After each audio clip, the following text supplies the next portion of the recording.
वज़ीर-ए-आज़म नरेंद्र मोदी ने राहुल गांधी के साथ अडानी अंबानी के ताल्लुकात का इंकशाफ करते हुए सनसनी फैला दी है। इसी तनाजुर में राहुल गांधी ने अपना रद्द-ए-अमल ज़ाहिर किया है और कहा है कि आखिर वज़ीर-ए-आज़म पर इतना खौफ क्यों तारी हो गया। ट्रकों में नोट भरने का भी उन्हें अच्छा तजर्बा है।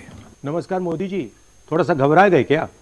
नॉर्मली आप बंद कमरों में अडानी जी अंबानी जी की बात करते हो, पहली बार आपने पब्लिक में अडानी अडानी अंबानी बोला।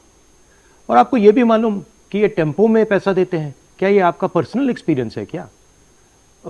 एक काम कीजिए, सीबीआई को इनके पास भेजिए ना, पूरी जानकारी करिए, इंक्वायरी कराइए, जल्दी से जल्दी कराइए, घबराइए मत मोदी जी। और मैं देश को फिर से दोहरा के कह रहा हूं, जितना पैसा नरेंद्र मोदी जी ने इनको दिया है ना, उतना ही पैसा हम हिंदुस्तान के गरीब लोगों को देने जा रहे हैं।